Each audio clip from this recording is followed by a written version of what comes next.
Did you get Rona? Did you sanitize? I have Rona. Yeah, I sanitized. He ain't even wearing his mask. Shit. Yeah,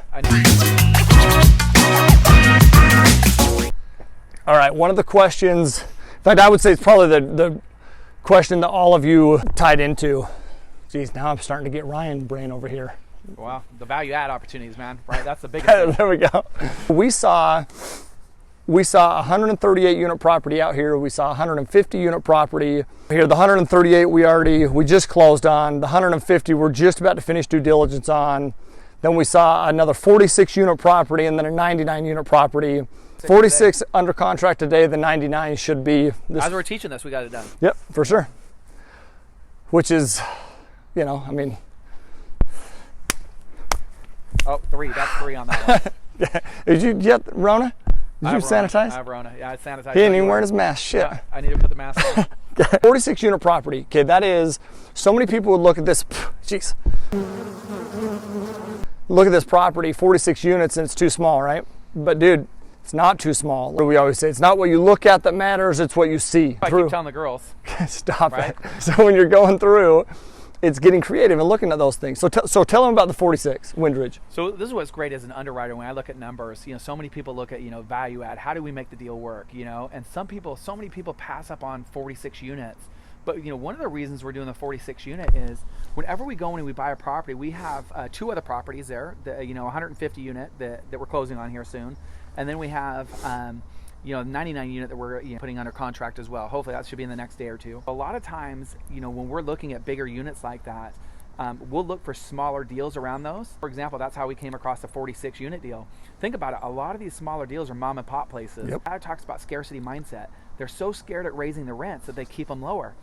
Each one of those units on average are about $753 is the average, you know, rent price right now. So what we're going to do is they just rented out one right now for $900. They were so geeked about this. Pumped. Super excited about it. I mean, this thing is straight out of the 80s. The appliances, 80s and 90s. And it's eggshell yellow. The range on top there is yellow. Sockets are yellow. I mean, this is how old these things are, right? Now, we could make a killer on this deal, just raising everything to $900. But this is what, you know, Tyler talking about CMAs all the time, right? The competitive market analysis, you know, is going in there and seeing that we can raise these to $1,100, $1,200, knowing that some of these other places that we're getting, we're going to run them at that as well. You know, these are 2-bedroom, 2.5 baths. We're going to be able to get $1,100, you know, to $1,200. Think about the appliances. What did Greg tell us earlier? How much does the appliances cost us? About $1,000 or so. About $1,000. Here's why it costs that. When we have more properties in the area, we can start buying things in bulk. That doesn't mean we need to store this stuff, right? Yeah. Stoves, refrigerators, we don't have to store that, right? But because they know that we're buying typically 50 to 100 plus, now we get bulk pricing. So, okay, we have a 46 unit, but we also now find a 99 unit that we can pair them together. We have another 150 down the road, but like, they're literally, these properties are like a mile away tops, right? Same street even. So now we have these 2 properties we can pair together that give us more purchase power when we're rehabbing the interiors. These guys are getting $900 not doing anything. We're going to come in, we're going to do stuff because once again, it's god awful in there and we have the budgets to be able to come in and do that. The property's already cash flowing. It's already cash flowing. Get the numbers day one, good. Yeah. That's why we're able to have such purchasing power, right? Yeah, that's what's awesome. You know, I look at it in this, even if we raise it $900, I'm already accounting for you know, some capital improvement already, right? Of it improving in turns and, you know, fixing up the units. You know, now we're putting in new appliances. I mean, these tenants are going to be pumped. I mean, think about it, yellow appliances. I mean, this thing is hideous. It was like going to your grandmother's house at 80, 90 years old. Don't you know? talk That's about what my she has, grandmother's right? house. I've seen your grandma. She's good looking. You know what? We're talking about this afterward. My grandma's off limits. I am single, you know, so. Bring it back into value adds. So no, but it's, you know, 350 to 450, we'll be able to bump this. I mean, that going from 900 to 1200, I mean, just by adding it, I mean, we recoup that money in 2.5, 3 months. This is, it's crazy that, you know, when you think of sellers like this, that's why it's so important to go when you find like a 100 unit deal or other deals around, to look for other deals around that you can run together. The mom and pop shop sometimes, I mean, have some of the best values. And we were talking to the guy, you know, in there, is this the son of the seller? And you limit the conversations that we have because we don't want them to know what we're going to do. Mm-hmm. But it's like, man, why don't you just put a little bit of money? One of the biggest problems people don't account for is capital improvement. They're undercapitalized for sure. But we build in capital improvement. I added $200,000 extra into this because I know what we can do and how fast we'll recoup it. And this is going to be a grand slam. We just sold a deal after owning it for a couple years. investors made 137% return on their money, and it was, very, very, very similar to this deal here. So the value adds, right? So it's rents are certainly, a value add opportunity, but you look at, far past that too, right? So you look at occupancy, certainly. You look at demand in the area, make sure we're truly being conservative with those kind of things. You look at expenses. Dude, this property right here was running at a 70% expense ratio. 70 freaking percent. Why? Payroll costs, utilities. It's an all bills paid property, and all bills paid properties in the South will freaking kill you. So we look for those kind of things. That's not a negative to us. That is a value add opportunity for sure, that we come in and we make the tenants start to pay. Now, what's interesting is talking to the leasing agent. Let me tell you why they didn't convert it to having the tenants pay.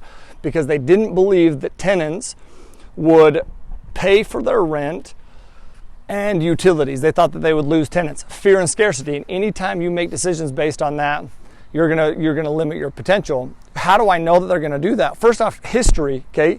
History has proven to us on all of our other assets that people are willing to pay for their utilities if you offer them amenities like nice appliances, nice countertops, nice lighting, right? Nice flooring, a pool, right? Tennis court, those kind of things, amenities. Pickleball. Yeah, they have them, pickleball. They have the money to do it, and they're willing to do it as long as you offer the amenities. But are we gonna do that? It's not even a question, because we already know that these other properties have waiting lists. These other properties, they pay utilities.